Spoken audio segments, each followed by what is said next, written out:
So there we go. Hey, hey, Hunnies Hey. and Hugs.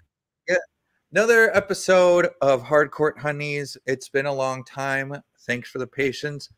Lots of stuff been going on. I just finished moving, and just getting internet just in time. And then Jade, have you had some move? Haven't you moved lately? Didn't you move Yeah, recently? I'm fortunately I haven't had to move all my stuff all at once because I'm on really good terms with the ex where all my stuff still is. So I'm just Oh, kind of moving a carload at a time whenever we're in town kind of thing. But still like my room bits of here where pieces. I broadcast from is like I don't have the organization stuff I need yet, the storage stuff, so it's kind of chaotic all the time. So I feel where you're coming from. But how's your basketball intake been then? Basketball's been good. We have a really, You I talked our providers into a really good sports package. So I'm getting a lot more games than I did last season, which has you been got that nice. rookie Scotty Barnes. Lucky you. Yeah. Lucky you. It's been an Um, interesting start to the season for sure. yeah, lucky you with that. Okay, so before we get too much into it, don't forget to follow us on social media: Facebook, Instagram, and YouTube. Hardcore Hunnies, and Twitter at HCH or HC Hunnies. Don't forget to follow us on Twitter, Jade Auxiliary Things, and then me at TJ Rebound. How about we bump up my followers and then I'll tweet more. I apologize if you hear sirens. My new apartment is right next to the police department. So Oh, I don't know if you do hear it, but if you do, it's just because of that. But you'll know anywho, why. this week's episode, we're going to be diving into the Simmons to possibly to the Celtics, and also just some little boiling points in the team itself going on. Then we're also going to talk about just NBA front offices. They've been going through a lot of issues lately, and they need to get it together because they're being real gross people. And then at the end of it, we will wrap it up. We'll have our early season takes. There's some people, teams that are in spots we didn't think they'd be in. Some players that are doing a lot better and stuff. We'll see how that all goes. And then I want to have a little side session about the Jokic push. So we're gonna have we'll have the rant corner Ooh. at the end of it too. But okay, so first off, Simmons to the Celtics. And one of the major pieces to this trade is Jaylen Brown. Jade, do you think this will be the first piece that is going to actually having a legit all-star be the thing to help move on? I mean, I talked about this with Patrick the day that it first kind of bounced around, and I thought if Daryl Morey was willing to give up Ben Simmons for some of the other offers he got before this, unless he changes his stance, he's not going to trade for. This isn't the trade either. Like, yeah, he's an all-star, but like, I think it's clear to me, anyways, that Ben Simmons' ceiling is a lot higher. So I He's don't still got see time. how this. I don't see how this trade happens with the stance that Daryl Morey has taken to this point, because he's not interested in trading for time with Ben Simmons, right? He wants what he feels like is an equal exchange, which is, different depending on who you ask what that looks like. But I think if just the way that he's been to this point, I don't think this is the trade that makes him go, oh yeah, we'll trade Ben Simmons now. How do you think this stalemate kind of thing can actually last this much longer? I mean, yes, the record for them is actually real solid. We'll get to that later. Um, but do you think all of this toxic environment, do you think this is going to affect them as the season goes on? I think I don't think it's going to. I think what's happening right now is a thing that we've been talking about on the show for a long time. And Yeah. the fact that the difference in Ben Simmons and Embiid's play styles they hampered each other. And now that Ben Simmons is gone, they're rolling even in games that Embiid isn't playing in, they're winning. Like, it was never a good fit. They wished it would be a good fit, and they wished it as hard as they could, but wishing it did not make it so. And I think the fact that the Philadelphia is doing so well, I believe they're at the top of the Eastern Conference. 8-3. Or set, yeah. Like, that's just kind of like, that's what Daryl Morey should be looking at. Right? The answer is not bringing Ben Simmons back into playing with this team that has this record without him when he doesn't want to be there. There's no way for that to end well. No, and just think that entire tank process of getting all of these top players has now officially fallen apart, which that makes me real happy. So that means that BS route for it shows that it can't really work that well if those picks do not pan out and you just wasted a season. Right, but at the same time, it's not looking that bad for Philadelphia right now. Like, they're playing really well. They look like a team. They don't look like there's a piece missing. But I'm talking about when they had the 4 pieces that they were trying to get to that was going to work together with Nerlens Noel, Joel Embiid, Markelle Fultz, and Ben Simmons, how they were like, we're going to make this because we're going to bomb for these 4 years. And yeah, I'm just glad that didn't work. I don't know that it's fair to assume that I don't know whether they bond on purpose or whether they didn't. It's part of the business. They're playing the game. You know, it's a way that we would never play it, but I'm not really mad at them for it. I just think it's silly that they held on so long when it obviously wasn't working. You know, like, if it had worked, we would be having a different conversation. That's also Morey's first year at being the general president of front office. He wants to, what was it? Brett Brown was the coach. Sam Hinkie. He didn't want to give up on that. It'd say, my bad. Picked the wrong hill to die on, I think. Daryl Morey has picked the wrong hill to die on. Like, Ben Simmons is you know, the development this week was that he has finally met with the team doctors. Up to this point, I'm thinking, okay, if it's fair to guess that Ben Simmons' mental health issue, is connected to the Sixers, which I think there is evidence to support that may be the case. The fact that he didn't say he doesn't want to play basketball. He says, I don't want to play basketball here. So that it seems to indicate that this is 76ers related, his state of mind. Why would he want to see the doctors paid by the organization who he could feel responsible? Obviously, this is all speculation, but I've never liked the policy that players get penalized for not wanting to see the team doctors. I don't... you know, like, I think they should be able to choose who their healthcare is, and not be like, well, you're not going to see our doctors, fine. You know, if they can prove that they're doing something to address it, they should be able to see whoever they want. It's the Kawhi situation.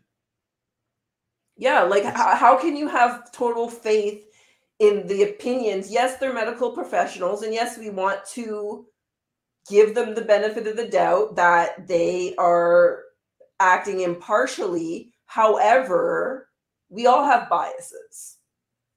And most of us have biases toward the people who pay our bills ultimately.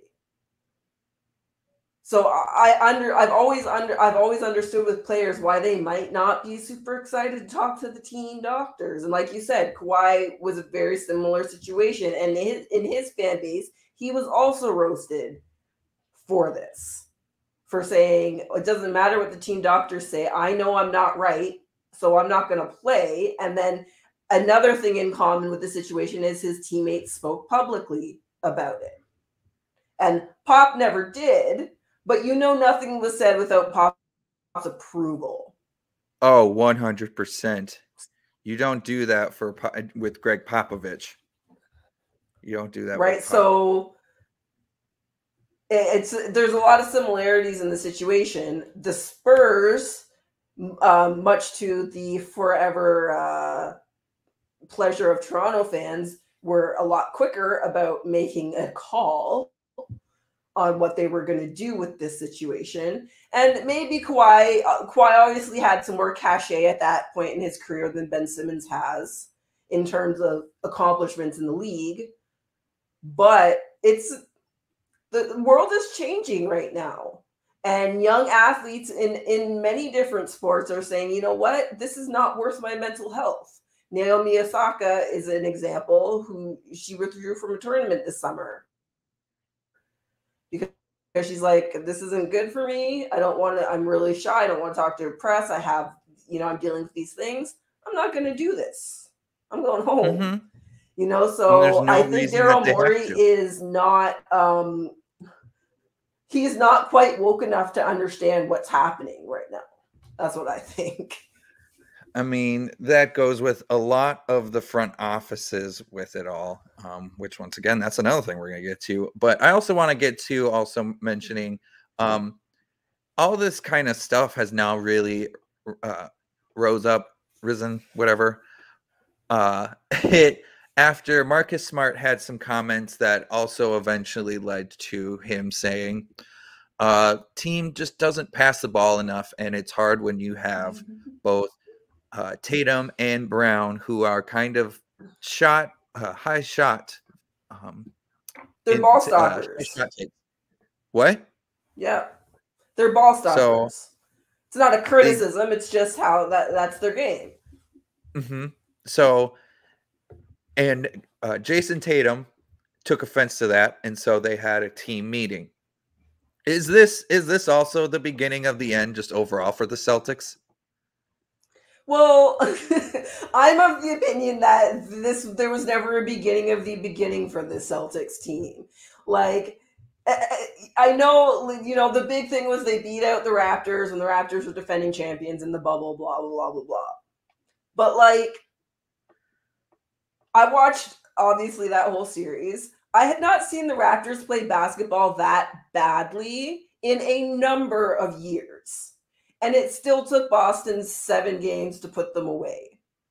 So, like, yes, Boston won, but in that particular series, it's really not the whole story. Because I remember sitting there watching the series and being like, who are these guys? Like, what is happening? This is not the team that I've been watching for the past 3, 4, 5 seasons.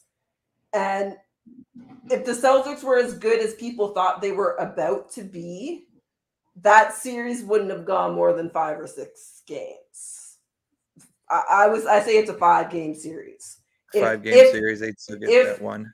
If Boston was legitimately on the upswing, they should have been able to put that Raptors team the way they were playing away a lot sooner. So it's no surprise to me at all that the cracks are showing now, because they did not have a leader on that team. They still don't. Marcus Smart, I think, is making a play for that by being vocal, and it hasn't been well received, but like, I don't think he's wrong. No, he's far from wrong. So like, I don't know if the issue is maybe that he said it publicly first instead of trying to resolve it behind closed doors initially. Yeah. Mm-hmm. But Tatum, like, at the end of the day, at the end of the day, you all want the same thing. And if there are adjustments that need to be made, you're professionals, you grow up, you man up, and you say, listen, we don't like the way you handled this, but you know what? You're right. Let's do something about this so that we do not continue to be jokes. Because right now, it's one thing when a great team has a team meeting and stuff gets resolved and they just needed to reset. But like, this was a different, this feels like it's a different kind of thing. And it feels to me like it's going to do more harm than good, in part because the delivery was not great. And the people who were being delivered to are not seeing past the way it was delivered to the attention, which is that they win more games. Seems like everybody is on a different wavelength. And speaking of different wavelengths, just to everything, front offices seem to be totally unaware and disconnected from real world issues and problems, and they think they are above them. So we're first going to go with just some of them are getting real connected right now. Well, true. We're going to go with the most recent one right now, or at least one of the bigger ones. So we've already, okay, I'm going to start off with, so we already started the season off with Gerson Rosas, him doing his stuff, getting fired, and everyone saying, actually, it was a real toxic environment with him around. So it's that's so funny. These stories that we're about to talk about have gone to the point where I even forgot that had happened. Because what has happened since? I knew that happened somewhere, but I haven't thought about it at all because there just keeps being stuff. It's unbelievable. It's to a point where it's which team hasn't had issues with this yet. But so this is coming from Phoenix's owner. What's his name? Robert Sarver. Yes, there we go. Sorry, I was reading the wrong name with it. And him going back to 2016, throwing the some racial slurs. Oh, geez, ads.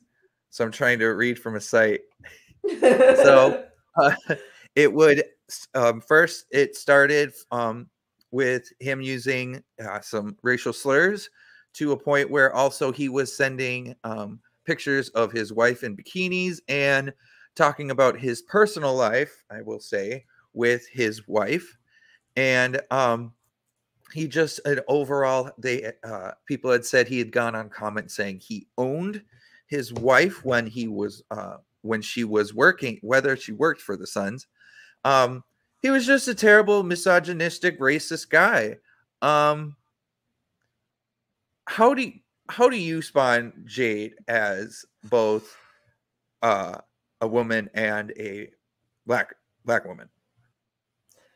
So when this all came out, I was working. I'm a DoorDash driver these days during the day, and so I'm listening to more podcasts. And this all came up, and Woj on the Woj pod had the writer from ESPN who broke this story. It's like a 7,000 word story on just the years of all this stuff from Robert Sarver. And he got into some details in the podcast of what he had uncovered. He spoke to more than 70 employees and former employees and players and of the Suns, all the way back to as soon as Sarver got to the Suns 17 years ago. So this has been going on the whole time.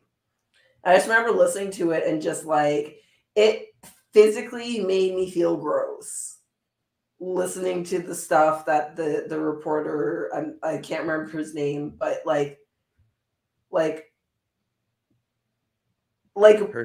it's hard to comprehend that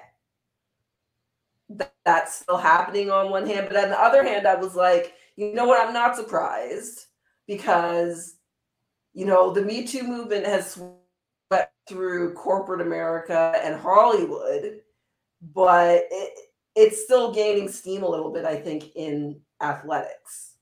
And there's more and more stuff, but I think we're going to hear it's years before we don't hear horrible things coming out of athletics that have been going on, and people are just now talking about it because it's safe to talk about it now. But it's so hard to understand. But then I was thinking the other day while I was watching basketball and seeing that they have those big, nice, comfy chairs now for the players to sit in.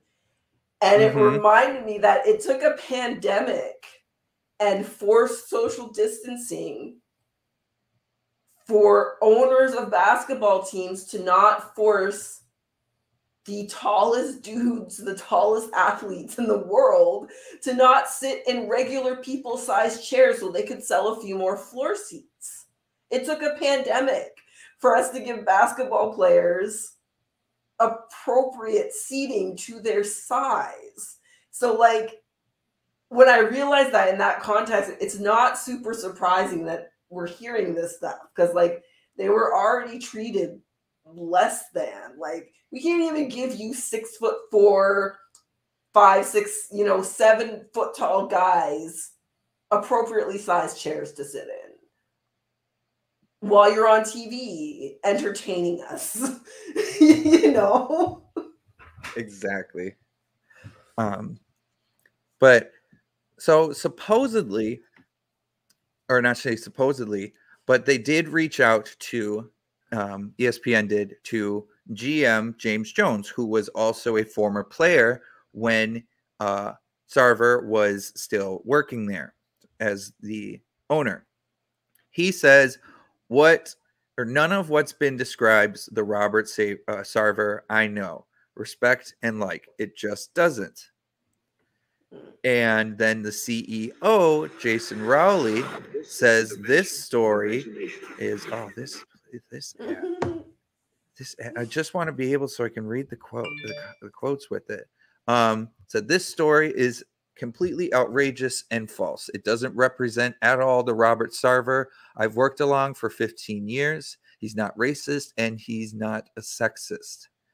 NBA spokesperson Mike Bass has also said the league has not received a complaint of the misconduct of the Suns organization through any of processes, including our confidential workplace, misconduct hotline, or other correspondences.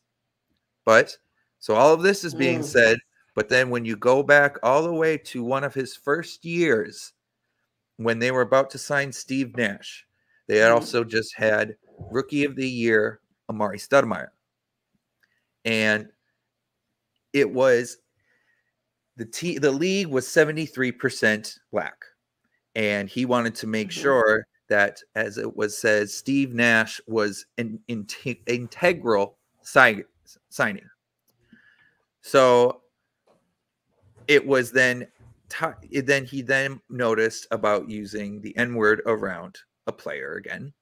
And yeah, a couple more people got called out. And so you're hearing the names that are coming up that are saying, no, this isn't true. Where does that hold then for you?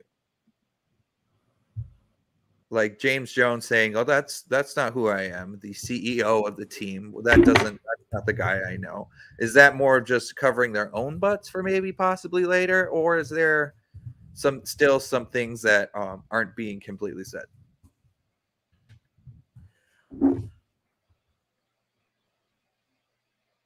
You get that? You're breaking up a little bit, so hopefully that I'm not interrupting you. But I think it's the fact that people choose different behaviors for different people. We all do it. Like, I do things around my boyfriend I would never do around my parents or my grandparents. I do things, I talk about things with my friends with my girlfriends that I wouldn't talk about with, like, we have different behaviors depending on what we feel is appropriate to the relationship that we're in. So the idea that a person can show none of that to one area of his circle and show it to all the people that are below him conveniently, right? There are no reports that I've seen that he's behaved in this way towards anyone he would consider a peer or to be on equal footing with him. He owns the team. He's done this to all the people who work for the team he owns. It's a different relationship. So the fact that some people have never seen this is not even nearly enough to refute all of these people saying, but this happened.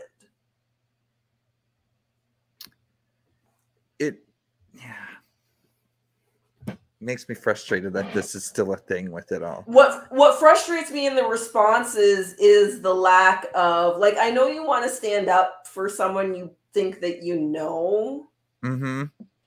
But you should at least acknowledge the possibility that these other people, 70 plus people, are not over 17 years, aren't lying. Like on the Woj pod that I listened to, there was an instance where he pantsed a guy at a work function in front of at least 60 people. And felt that was appropriate. And like, This isn't a frat house. It's not an indictment of the kind of person that thinks pantsing someone is funny. I don't personally find it funny. I'm not going to judge you if you think it's funny, but it is not appropriate workplace behavior. Do that on your own time with your buddies, with whoever is not potentially going to be offended by your nonsense, or in a setting where if you offend someone, then whatever. But like, you are these people's employers, you can't do that in that setting. And so the fact that one had so many witnesses, and one of the other things the reporter said was the theme that kept coming up was people kept saying, you could tell me anything in terms of race and misogyny that he did, and I would believe it. I wouldn't even be surprised. You could say anything. And apparently that came up more than once, like it was a common theme in his interviews. So be like, did you hear what he said? No, I don't, because I already know it's bad. And we're talking like people that pretend, like there has to be people here that never met each other. It's 17 years of employees. They had high turnover.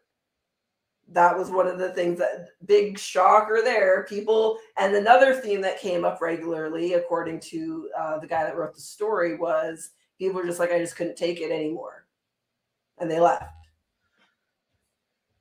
So now we have the Suns, and now also the Neil Olshey, president of operations for the Portland Trail Blazers. He is now being investigated because of toxic, hostile work environment, intimidation, profanity, bullying tactics. He's also just misogynistic, just like others right now.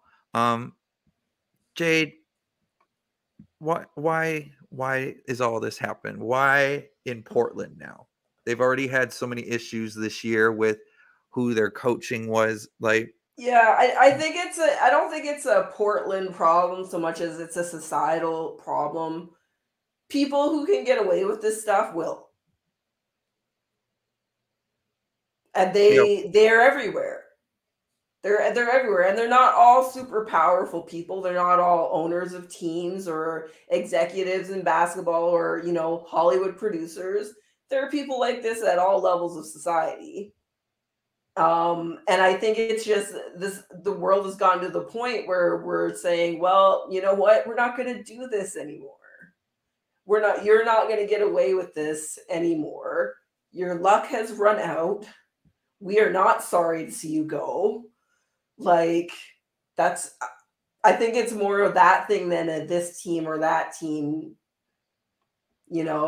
kind of thing. Neither the Suns nor the Trailblazers, even with all of the turmoil and social justice movements, those are not cities that are like Minneapolis that are known to have been where, things really exploded from.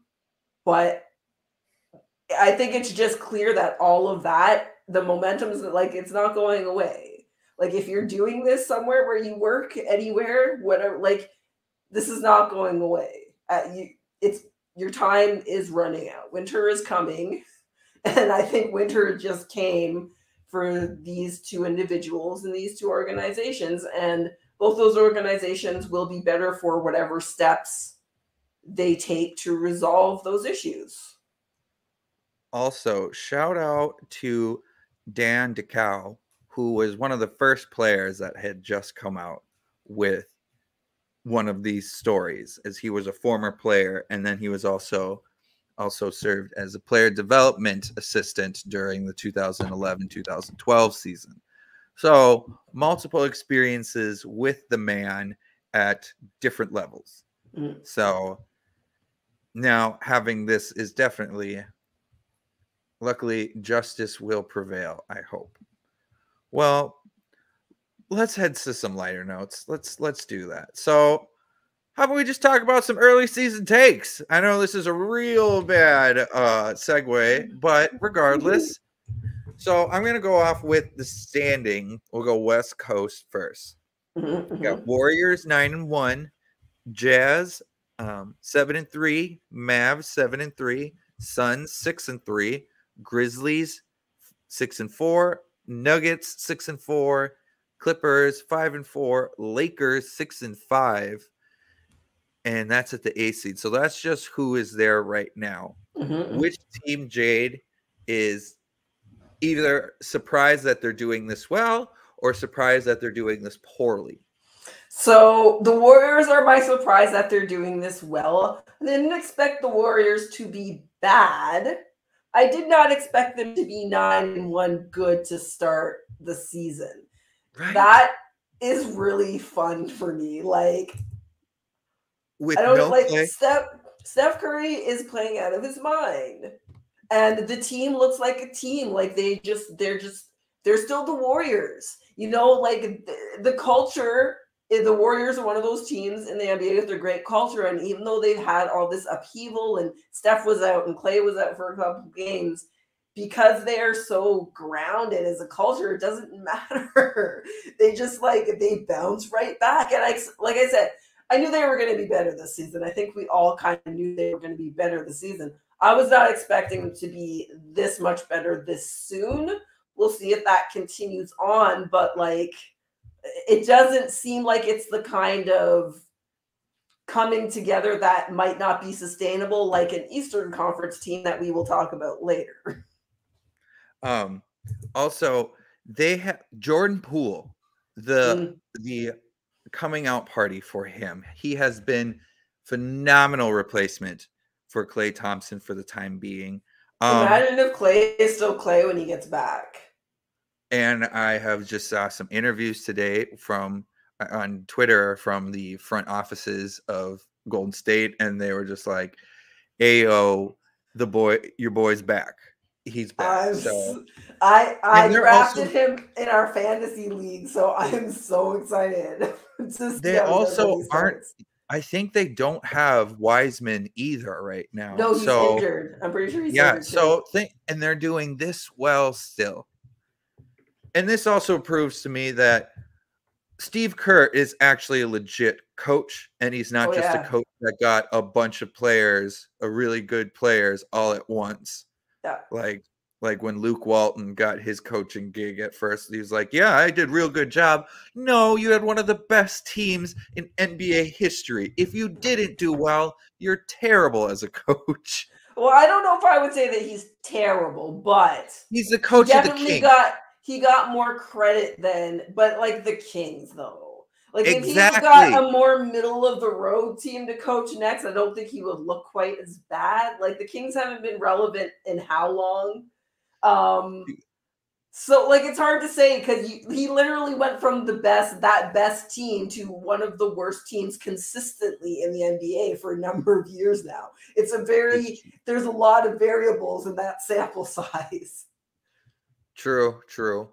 But what about, I hate bringing it up, but what about the Lakers?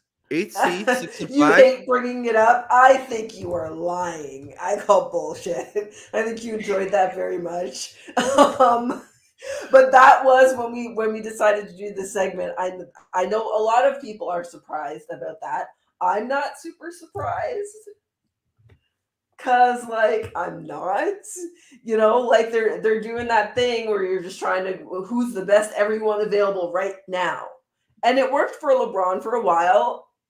I think he will probably make it work again. I don't think this season's roster is the one. I think there's every chance LeBron wins another ring. He for sure goes to another finals. I don't think this is the roster that's going to do it. It's 3 max contract players and then a bunch of like whoever else they mid-level could find. veteran exceptions and stuff. And old guys. They're so old. So And not like old. that. Not that those guys can't still ball, but like Russell is, and I've been saying it now, is on the decline. He is on the he's decline. having a hard time. His little pull-up bank shots that he used to always love doing that would always go in. Oh my word. Oh my word. It looked like when I was younger and I was playing and I was like, oh my gosh, throw up the shot. I wonder if he's got something else going on though, because this hasn't been so much a decline as it's been more like falling off a cliff. Like Russell Westbrook had a lot of triple doubles last season. Towards the beginning and through midway through the season, he played really well. But he was more integral to the team. It was him and Bradley Beal. Like those were the key players. Now Westbrook's third option. Well, I think that's part of the problem in LA is that like there is no leader. Although LeBron is presumably always going to be the leader of a team, he's not the scoring leader anymore. He's not the leader on the floor. He's injured too often. He plays off the ball more because that's better for his game at his age, and that's fine. But like there's when LeBron is the leader, quote unquote, but can't really be the leader anymore, who's going to step up and say, well, I'm the leader of the team LeBron plays on now? He has to step back if that team is ever going to find any direction or identity right now. Like they're just a bunch of guys signed up to play basketball together. Like they don't feel like a team. Is Vogel the guy? I never thought Vogel was the guy. Vogel's the guy you hire because LeBron is really the coach. And Vogel knows how to handle personalities. Right. Like that's all you need him to do. I first thought that was with Eric Spoelstra, and I will admit he made me eat my own words. I thought he was just there to, these are 3 young superstars. Like, yeah, you're just there to make sure they don't just pass out from drinking. Yeah. Because it's their mid-20s in Miami. Like, come on. And to be fair, they probably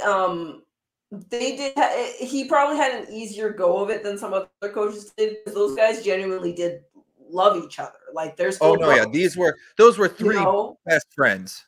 But since then, he has maintained the standard of what they do in Miami, and every team has its ups and downs, and they're on the upswing again, and they haven't changed. That is not a situation where in order to come back up, they felt like they needed to change the coach out, and they were right. And when I look at these standings, I mean, besides like the Lakers being 8th, and even then I'm not completely surprised with that. I at least thought they'd be like 6th. The rest of it, I'm not really, and then besides the word, not surprised with. Like, no, my Wolves are still 12th. Thunder are 11th, so like neither teams are better right now. Of course, the Pelicans that are 1 and 10. Yeah. That the Trailblazers are in their usual spot where like they would have to make, they continue like this, they'll have to make some kind of crazy run to make the playoffs. That's ninth. Yep. That's their thing. So Rockets and Pelicans both only have 1 win.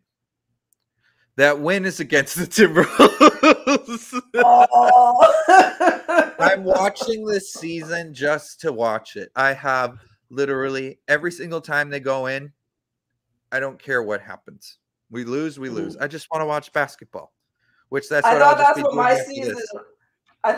season was going to be like, but I've been pleasantly surprised so far. I mean, my team has been a letdown. Shay's team has also been has not been a letdown. I think they're playing a lot better than even what I was expecting. So kudos to Thunder there. But let's swing over to the Eastern Conference where your team's at. Okay, so 76ers 8-3. The Heat 7-3. Bulls 7-3. Wizards 73. Cavaliers 7-4. And at 6th, Nets at 7-4, 7th, Knicks 7-4, and Raptors 6-5 at the 8th seed, rounding it out. And I do actually, I'll just go. So, how excited that you're actually in the 8th seed?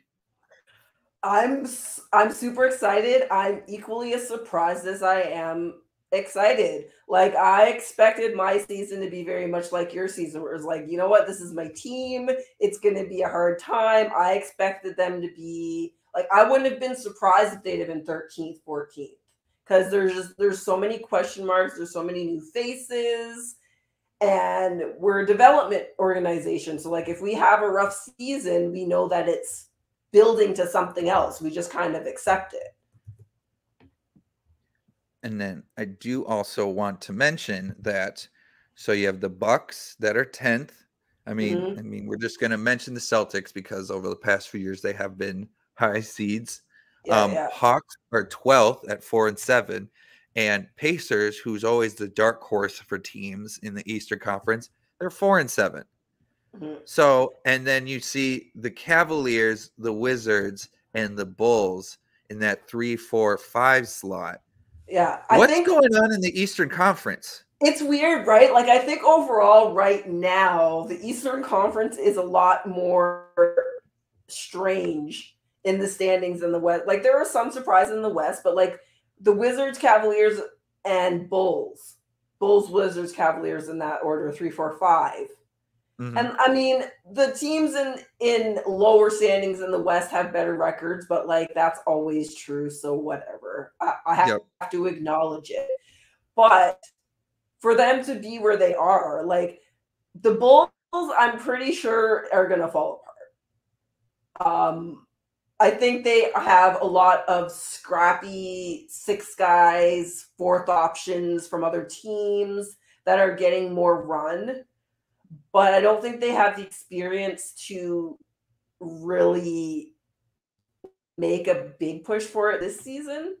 Like, I just don't see it happening. I know DeMar DeRozan went to a lot of playoffs with the Raptors, but like, I don't think DeMar is your guy. I've never thought DeMar was your guy, even when he played for the Raptors. Is he the guy in Chicago?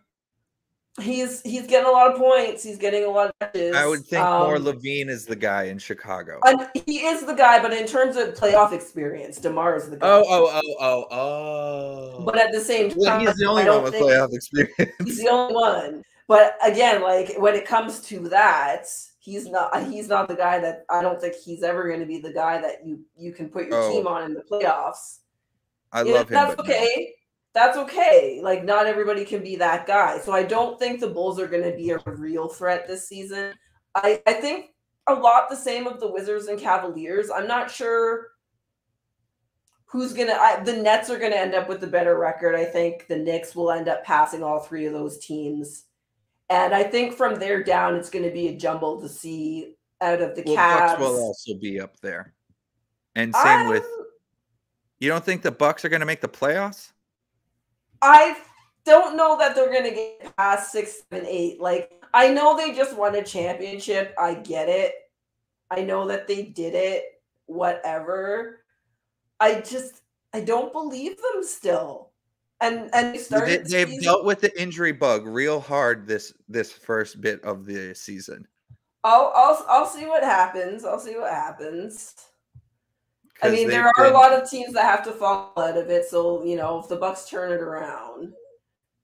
But, like, I know of all the championships that I've watched over the years, the Bucks were the one where I was just like, yeah, I guess somebody had to win. Like, is this your bias because of Mike Budenholzer? No, because I really like the players. When I really like players on the team, I'm happy for them. There's something about that team that I feel is missing. It's an intangible thing. It's and maybe they'll prove me wrong this season. They'll go to the finals again. But like I said, this is 10 games in. You're right. It's early. You're right.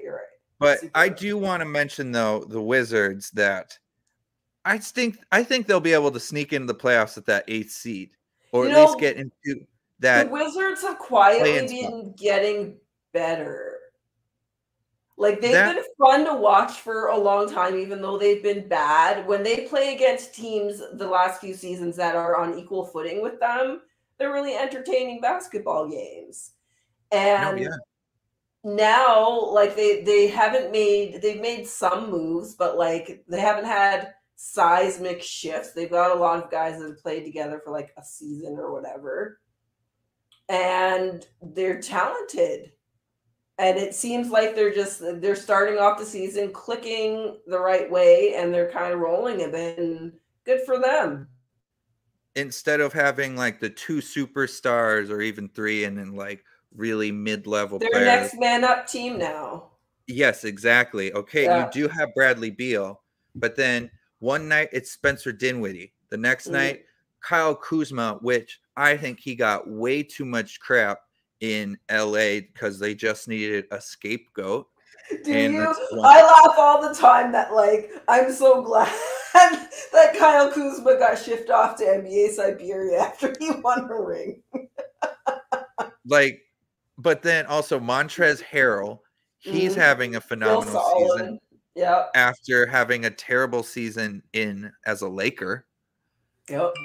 Like, they have pieces that, they are next man up, and that's why I still think they'll be able to get to that 7th or 8th.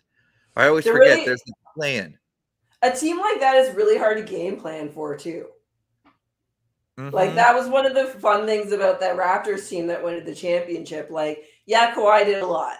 You know that. Yeah, that you knew for sure with that person. Okay, we got to focus. But then the same time, you're like, but who is the next person we have to focus on? And there had to be a next person, because people forget that the Raptors embraced Kawhi's load management. He missed 27 games that season on load management, and they won most of them. You know, so like there's something to just being able to go a little bit deeper and realize your bench is a threat deeper than 6, deeper than 7, you know, up to 8, 9 guys. And it's going to be somebody's night any given night. And it's fun to watch basketball like that and wonder who it's going to be on that night. Who's going to be the person that gets the hot hand, or, you know, has the defensive plays. And good. I'm really happy for Washington fans, because it's been a rough go. And I will also say Cleveland they're going to fall. Oh, they're going to fall. Right now their best player Sexton's out. Yeah, true. But the person that's been stepping up, I mean, I personally love it because I love the guy, but Ricky Rubio. He just had a 38-point game, and he was like 8 for 8 from 3-point range. I was just like, oh my God, where was this shooting in Minnesota? Is he on your fantasy team? No, I just dropped it. That's wait, funny. No. I dropped I think it was Reggie Jackson for him. I'm going to look it up right now. He's on. Yeah, he is on your team. Okay, good. Good. I will also on your team Sunday. What? He was already on your team Sunday, so yeah, you got that game. Perfect. Cavaliers though are on a 4-game win streak, so that's why things might look a little bit better right now. They've hit a good stretch of games, and Hawks right now, they're on a 4-game losing streak. Sorry, Eastern Conference right now is so much more interesting than the Western Conference, because it's like almost, except Pistons. I'm not super surprised about the Hawks. It reminds me of the Raptors when the year they went to the Western Conference Finals against LeBron, and then the next year they were terrible. I always thought they overperformed that first season. They had moved a lot of guys. It was Lou Williams' first season with the Raptors. A lot of things had changed, and everything kind of just came together for no reason. It just worked, but it didn't feel good. Like, the whole time it felt like it was a runaway train that might come off the rails at any moment, but just barely hung on. For like a lot of their wins, a lot of their offensive runs just felt like you were on a runaway ride and you just hoped that they came out with the W. And then the next season, it was like, it was like you know, a lightning in the bottle situation, and you can't always catch that. Sometimes you can just enjoy it for what it was. And I kind of feel like that's what happened with the Hawks last season. It was a strange season. You know, the first full season after all the COVID, like it's going to be a long time before basketball is really normal again. And I think that has, in some ways, it's opened a lot of things up. It's why we're seeing different teams winning, younger teams, which doesn't really surprise me that the younger rosters are surprising. Lost my train of thought. That's super annoying when that happens. You were on a tangent. I know. It's the worst thing. It happens to me a lot this time of year because my brain stuff. Well, it's a lot to take in for this early part of the season. Well, if your brain fart there, how about we do, because you got a tweet for this week. Oh, yeah. I think it's time for tweet time. I'm trying to figure out something that works for it. So we're going to go tweet time right now. We'll figure that out. So this is a tweet from StatMuse, which is one of my favorite ways to follow NBA without having to watch all the games, because they just give like such great stats all the time. Could use that bump, StatMuse. Use that bump. And so this one was fun because it's a player that both us as a show on Hardcourt Hunnies, we talk about a lot. He's also a favorite of Patrick, my boyfriend. So this is Kristaps Porzingis. And the full tweet is, let me see if I can zoom in here. The Mavs this season, this is from October 28th. So it's a little bit old now, but it was still like, yikes, enough that I wanted to talk about it. They were -30 with Porzingis on the floor and +27 without him on the floor. And they had won their last 3 games without him. And so we've talked about a lot how we wonder if Porzingis is one of those what if guys. What if he hadn't been so injured? What if he'd been able to, you know, not spend time in New York? What if? And I followed kind of during the offseason, and Jason Kidd, after they flew out to sign Doncic's Supermax, the entourage went home, but Jason Kidd went to visit Kristaps where he lives, and they were like super positive. He felt like he was in a really good place physically and mentally, but again, the season starts and the unicorn is a mythical creature that we're not sure if he really exists or not. Where could you see him possibly reviving himself? I think he needs to go play overseas and figure out his game and his body and what he's doing. Because I think part of it is that he's not confident in what his game is going to be. Maybe go to some real small market team, just figure out his game. Go to Detroit, go to Purgatory, and figure out what's going on there. Like, go to Sacramento. We talked about this, and I made a call last season. I'll repeat it now that the season has started. That, like, if they're not getting something from him by the trade deadline, they're going to have to move him. And I know it'd be a good move because Mark Cuban will be involved, and Mark Cuban, if there's ever like owner I trust. And the Mavs have started well. They're third. They're sitting at third right now. Yep. And like, if you're going to get that extra push to help Luka through the playoffs, and if they've got some momentum going into the trade deadline and Porzingis still either isn't available or isn't playing well, you have to imagine Mark Cuban is thinking about the next move here. They have the... I lost my train of thought too. Yeah, it's good. That's what I said. They just, I mean, because obviously KP's not it. They literally just need one piece. Luka's so good that they just need one piece, and they're a contending threat. Yeah. Like Denver's got that 1-2 punch in Jokic, and presumably Murray comes back healthy. I see the Mavs as that kind of, they can have that, and their supporting pieces are really good players. Exactly. They've got some Brunson really good, is like, a good point guard. Brunson, Maxi Kleba's good. He's a good stretch. Yeah. Hardaway Jr. Tim Hardaway Jr. gets, like, he's a walking bucket. Oh yeah, exactly. Like when they put him in, you know for sure. Oh, points are happening. 6 points. So like they all the pieces are there, but like Luka needs a number 2, and those guys I don't think are of that caliber to be like, somebody can step up and kind of fill it, but as the team's constructed now, if Porzingis isn't available, I don't think there's enough from them to make up for the loss of a real number 2 go-to scorer behind Luka. If they can get that, I think they're going to be a very large problem. And I think it's just gotten to the point that I think they've given him as much time as they can. And I think the more I see what's happening, the more strongly I think come trade deadline, Porzingis might no longer be a Maverick. Porzingis will end up in China next season.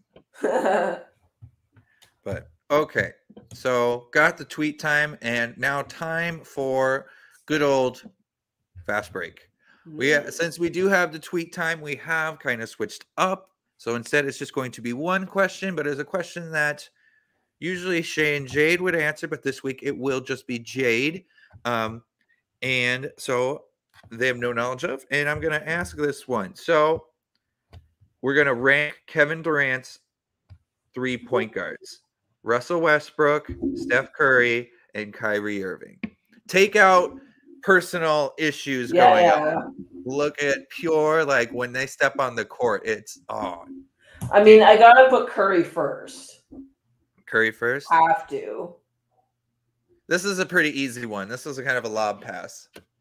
Yeah, well, like, if I'm just comparing Russ and Kyrie, I want to put Russ first, but I have to think about their performances when they played with KD, which Irving hasn't really. True. So it's hard, at least with Curry, I know what that looks like. Maybe that is informing my decision making a little bit. I think in terms of play style, I think Irving would probably be the second best to go with. KD and Russ third. That's where I put them.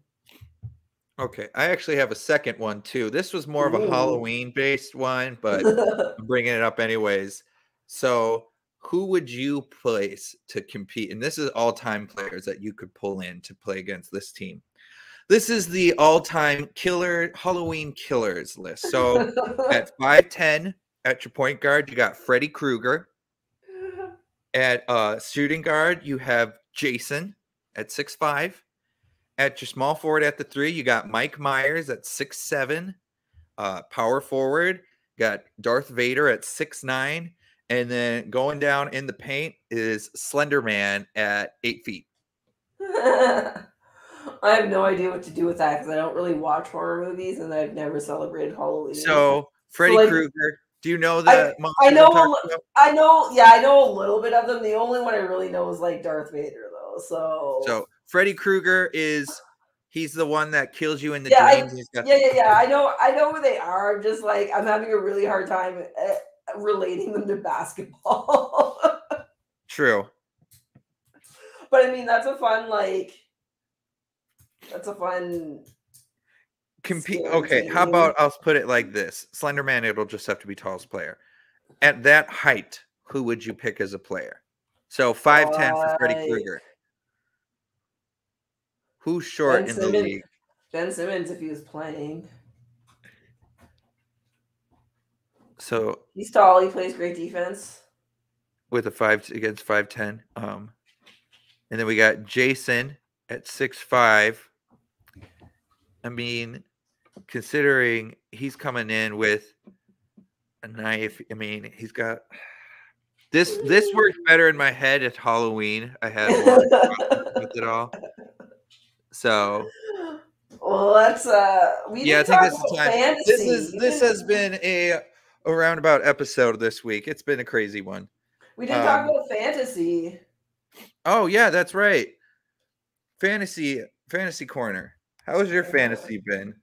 Well, I beat you last week, so that was fun. Well, that's probably true. I was in the process of moving everything, so I really bombed on. You at least coming up with you didn't fantasy set your thing so it automatically played your active guys, though, right? I thought I did. I thought you were gonna wipe the floor with me because early in the week it was 6-0. I mean, I'm 7-10. I'm 7th, so I'll take it. Shay still hasn't figured out her IL, and she's still like 3rd or 4th. Of course. I don't know. I don't understand how that's happening. You know the problem that I'm having, which is really weird? Either my entire team is playing, and the next day, none of my team is playing. Like, of my entire roster, I have one person playing tonight, and everybody has a game tomorrow. So, like, it's hurting me because I have to leave players on the bench one day, but the other day, I don't have enough people with games to fill my roster. Like, I have 1 or 2 people playing. So I'm hoping that something happens and my schedule stops being so weird. Yeah, I am actually surprised where I'm at with things. Also, I'm looking at my team and a lot better than I thought. I'm low-key super happy with my team now. I wasn't super happy with it when right after we drafted, but I made a bunch of moves and I think it's going to be good. Pascal Siakam is healthy. He had 15 points in his first game back on restricted minutes, so it's going to be interesting. I was expecting more from some players this year. Like John Collins, I was really expecting more, and he's kind of bumming me out right now. Same with Bogdanovich from Atlanta. He's kind of... Yeah, I can see that. But at least I have Bojan Bogdanovich in Utah. He's been doing real well for me. You got Paul George. Paul George is having a great early season. Yeah, Paul George is having a great... I was just about to check to see what he... Oh, yeah, wow. He's doing real good. You don't have any injuries on your team. Good for you. Well, like, I still got that Malcolm Brogdon one that I really wish would go away because... Is it like one of those ones where it's game time decision every day and then... Yep, he's a game time. You know what? Going into his injury, you know what he was doing? He was 22 points, 7 rebounds, 7 assists. Yikes. I'm missing that. I can see that for sure. Okay. Well, we got the fantasy minute. We got the hot takes. And we got the really poor very poor fast break. And then we got the new tweet time. We got that going. Also, we're just going to do a quick shout out for Shay. She's not feeling well this week. So feel better. We're going to be here next week, so we ain't going nowhere. So on that note, see you guys later. See you next week. Bye.